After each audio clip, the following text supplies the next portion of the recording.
안녕하세요 여러분, 다시 사는 독일 한주원입니다. 이제 코로나 규제가 모두 완화되고 해외여행 계획을 세우시는 분들이 꽤 있으실 거라 생각이 되는데요. 유럽 여행하면 또 독일을 빼놓을 수가 없잖아요. 그래서 오늘은 특별히 독일을 잠시 거쳤다 가시는 독일 여행자분들께 소개해드리고 싶은 독일 여행 전 미리 알아두면 좋을 10가지 준비해봤습니다. 아주 기초적인 독일 생활 팁과 문화 차이에 대해서 다뤄보려고 하니까요. 독일 현지 예절을 지키며 여행을 하시고 싶으신 분들, 또는 독일 생활을 앞두신 독일 새내기 분들 등 내가 독일에 대해서 조금 더 잘 이해해보고 싶다 하시는 분들은 이 영상 꼭 끝까지 시청해 주시길 바랄게요. 독일 18년 차인 저도 아직까지도 적응이 안 되는 부분이 한 가지 있더라고요. 이거는 영상 가장 마지막에 나올 예정이니까요. 꼭 끝까지 시청해 주시길 부탁드립니다. 그럼 바로 시작하겠습니다.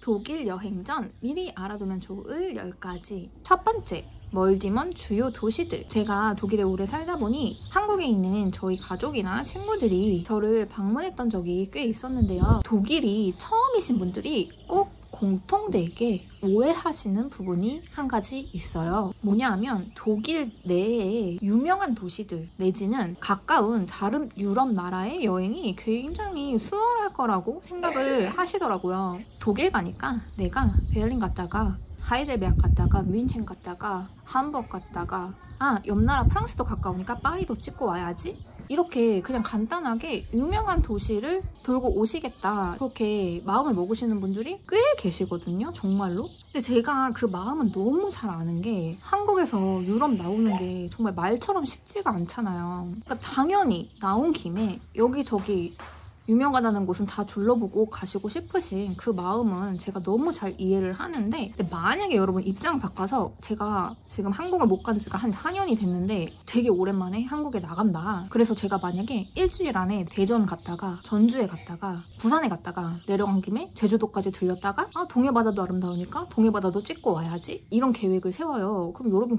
저 사람 무리하는 거 아닌가? 라는 생각이 먼저 드시잖아요. 근데 여러분 수치적으로 말씀을 드리면요, 독일 영토가 대한민국 땅의 3배가 넘고요. 대한민국과 북한을 합친 한반도 영토보다도 1.5배가 더 크단 말이죠. 그래서 그냥 유명한 도시, 예쁜 도시의 나열로 여행 계획을 짜시는 것은 무리가 있다 말씀을 드리고 싶고요. 그러면 어떻게 해야 되냐? 제가 또 현실적인 팁을 굉장히 잘 드리잖아요. 그래서 그 방법을 두 부류로 설명을 드릴게요. 만약에 뚜벅이로 여행하실 경우, 그러니까 대중교통을 이용하면서 다니실 경우죠. 이런 분들은 도이츠바hn이라고 대배 앱이 있어요. 또 그거를 핸드폰에 다운받으셔서 도시별 중앙역의 이동시간 또는 방법, 그러니까 몇 번을 갈아타야 되는지 그런 거를 꼭 미리 서치를 하셔서 감을 잡으시면서 계획을 하시는 게 좋고요. 또 대배 앱이 굉장히 좋은 게, 독일에서 기차로 이동 가능한 다른 유럽 도시들까지 목적지 설정이 가능하거든요. 만약에 이제 차를 렌트를 하실 생각이다 하시면요, 구글 맵에 출발지, 목적지 대충 중앙역으로 설정하셔서 넣으시면 역시 몇 킬로인지 또 시간이 얼마나 걸리는지 정말 다 나옵니다. 그러니까 출국 전에 미리 조사를 하셔서 거리에 대한 감을 조금 잡으시고 오시는 게 좋겠다. 두 번째는요, 현금을 넉넉히 챙기셔야 한다는 점인데요. 이거는 독일 사람들도 인정한 부분인데, 독일이라는 나라가 정말로 시스템의 변화를 잘 받아들이지 않거든요. 그 말인즉슨 정말 시대를 거스를 정도로 디지털화가 안 되어 있다는 점이에요. 어느 정도냐면 카페나 베이커리 등 작은 상점 같은 경우는 체크카드 단말기도 진짜 이게 신용카드가 아니고 그냥 그 현금 체크카드, 코로나가 터지면서 다 생겨났거든요. 어디 가셔서 카드로 계산을 하려고 해도 신용카드 안 된다, 체크카드만 된다, 이러는 것이 굉장히 많아요. 그리고 관광지 같은 곳은 신용카드를 받긴 받는데 한국 신용카드는 항상 뭔가 한 번에 잘 안 읽히는 경우가 종종 있거든요. 그래서 다른 카드를 달라고 하는. 그러니까 독일에서 소비하실 때 정말 당황하지 않으시려면은 현금을 늘 넉넉하게 챙겨서 다니셔야 된다. 물론 한국 신용카드가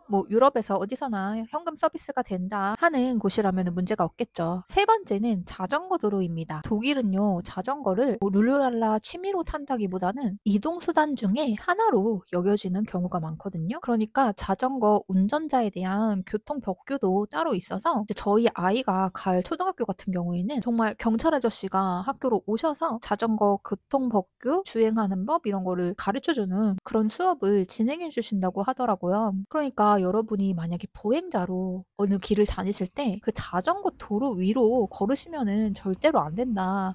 운이 나빠서 걸리게 되시면 무조건 벌금을 무셔야 하고요. 뿐만 아니라 자전거들이 워낙 속도를 빨리 내서 달리기 때문에 안전상의 문제도 있습니다. 저희 친동생 같은 경우도 독일에 처음 살러 나왔을 때 실수했던 부분이기도 했고요. 뭐 저희 가족 같은 경우도 오랜만에 방문을 하게 되시면 잘 잊으시는 부분이어서 제가 이렇게 언급을 드립니다. 그리고 네 번째는요. 독일에서 운전을 하게 되실 분들에게만 해당되는 내용인데 독일에 Vorfahrtregel이라고 있거든요. 이게 통행 우선순위 법칙인데 한국에서 오신 분들에게 굉장히 헷갈리는 부분이라고 하더라고요. 신호등이 있을 때 당연히 신호등을 지키시는 게 우선이지만 신호등이 없는 경우에는 이런 노란색 다이아몬드 판이 있는 도로가 통행 우선 도로가 되고요. 근데 만약에 사거리에 이 신호등도 우선 통행 표지판도 아무것도 없다 할 때는 Rechts vor links라는 규칙이 적용되어 자신의 오른쪽에 있는 운전자가 자신보다 통행 우선순위를 갖는 법칙인데요.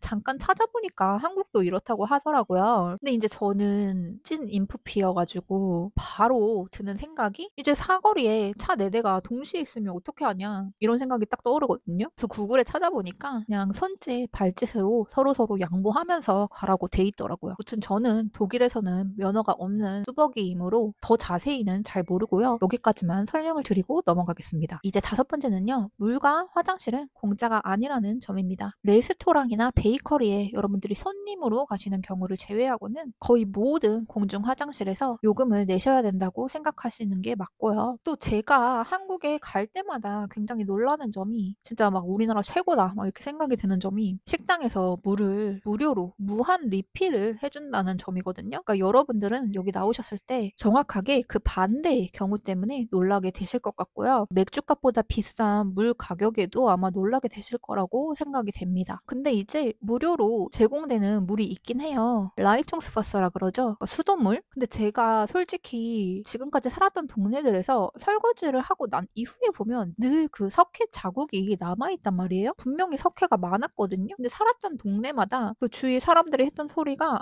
우리 동네는 석회 별로 없어서 수돗물 마셔도 돼. 이 소리를 정말 매번 들었어요. 그리고 실제로 저희 학교에서도 친구가 화장실에서 자기 그 물병 갖고 와가지고 화장실 물을 받아다가 그 자리에서 마시는 것도 몇 번 목격했거든요. 그래서 뭐 급하시면은 수돗물을 달라고 하셔서 마시셔도 되겠지만은 저는 개인적으로는 뭐 그렇게 추천드리지는 않고요. 한국에서 마시는 생수, 가스 없는 물은 독일어로 슈틸레스바서라고 하고요. 가스가 있는 물은 슈프로델바서라고 하니까 여러분들께서 입맛에 맞게 구매하셔서 드시면 되시겠습니다. 6번째는요. 코풀기에 관한 내용입니다. 독일에서는요. 코를 이렇게 들이마시는 거를 되게 더럽다고 여기는 문화가 있더라고요. 그래서 여러분들이 나오시면 아마 뭐 길거리나 식당이나 카페에 가셔도 코를 정말로 막 코피가 날 것처럼 팽팽 이렇게 푸는 소리를 한 번쯤은 듣게 되실 텐데요. 그때 이제 휴지가 필요하잖아요. 근데 이거는 제가 슈퍼마켓 독일어 영상에서 잠깐 다뤘던 내용인데 이 슈퍼마켓에서 쓰는 독일어는 더보기란에 링크 달아드릴 테니까 필요하신 분들은 참고하시면 되시겠고요. 이 두루마리 휴지는요. 정말로 화장실에서만 사용을 합니다. 독일 가정집에서는 요거를 다른 용도로 사용하는 거를 보지 못했어요. 학교 다닐 때도 제가 뭐 작업할 때 필요하다고 그 두루마리 휴지를 들고 다니니까 독일 친구가 정말 진지하게 저보러 화장실 가? 이렇게 물어보더라고요. 그러니까 독일에서는 여러분들이 코는 먹지 마시고 그때그때 휴지로 푸시되 두루마리 휴지는 사용하지 않으시는 게 좋겠다. 일반적으로 이 이동 중에 휴지를 들고 다니는 경우는 이런 손휴지, 타쉔튜혀라고 하거든요. 이런 휴지를 잘 사용하고요. 이 휴지가 또 질이 엄청 좋아가지고요. 독일에서 손휴지 한번 써보셨던 분들은 정말 거짓말 안 하고 여행 마치고 한국 가실 때 늘 사가시더라고요. 근데 이게 워낙 10장씩밖에 밖에 안 들어있기 때문에 아이도 있고 그래서 이동 중이라 대용량이 필요하시다 하면 그때도 이제 두루마리 휴지보다는 각 티슈를 추천드리는 바입니다. 7번째는 옷차림에 관한 내용입니다. 호텔이나 에어비앤비 같이 숙소에 머무르게 되실 경우에 이제 그 복도를 돌아다닐 때에도 이 독일에서는 잠옷 차림이나 수면 바지 같은 걸 입고 돌아다니는 것을 굉장히 부끄럽게 여기는 문화가 있더라고요. 그러니까 조식을 드시러 가실 때 여러분들이 외출복으로 갖춰 입으신 다음에 가시는 게 좋겠다. 요새는 우리나라도 문화가 많이 바뀌어서 좀 드문 경우긴 하지만 이제 저 20여 년 전에 처음 독일에 나왔을 때만 해도 그 독일어로 슈마쨘이라고 하는데 먹을 때 쩝쩝 소리내서 먹는 거 그것이 우리나라에서는 크게 막 문제가 되진 않았었거든요. 근데 이게 독일에서는 다른 사람들을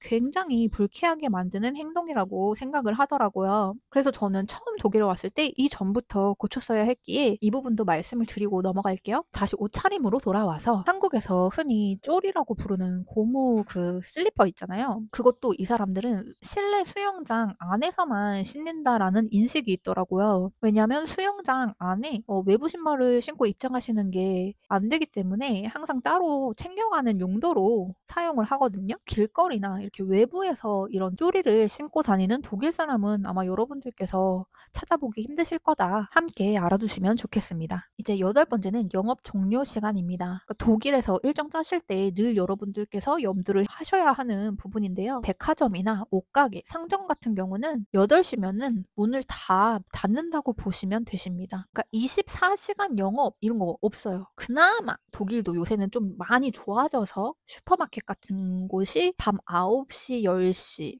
길게는 자정까지 여는 슈퍼마켓도 있긴 하지만 이게 지역마다 또 슈퍼마켓 체인마다 다르기 때문에 여러분들께서 그냥 일반적으로 8시에 독일은 다 문 닫는다 이렇게 생각을 하시고 독일에서 볼일을 보시는 것을 추천을 드릴게요.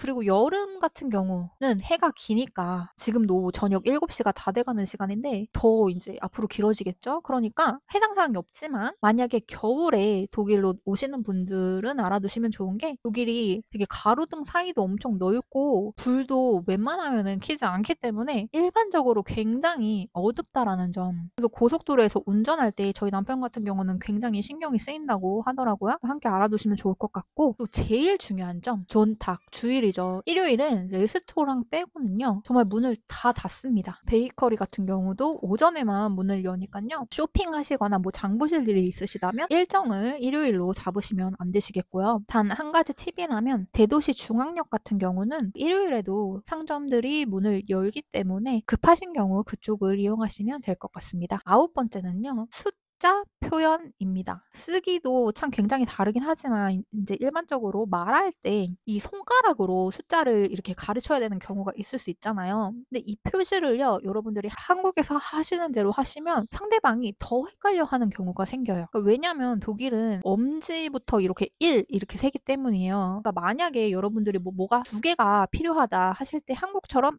2개 주세요 이러면 이 상대방이 더 헷갈려할 수 있다. 어떻게 하냐? 이렇게 엄지부터 세니까 1, 2에서 2 bitte 이렇게 하셔야 된다. 1, 2, 3, 4.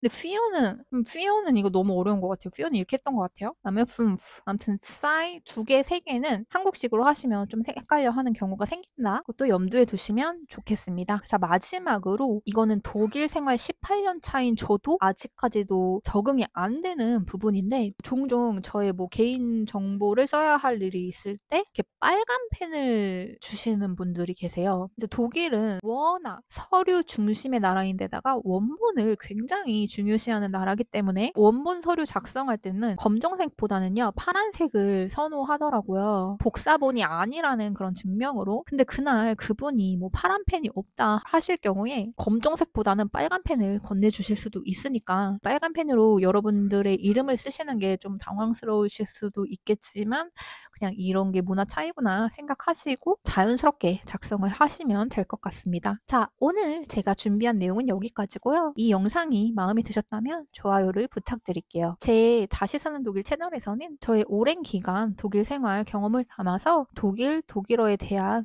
찐 현실 팁들 업로드 해드리고 있으니 관심 있으신 분들의 구독 또한 부탁드릴게요. 그럼 좋은 여행 되시길 바라면서 저는 인사드립니다. Tschüss und gute Reise. 차로 이동 가능한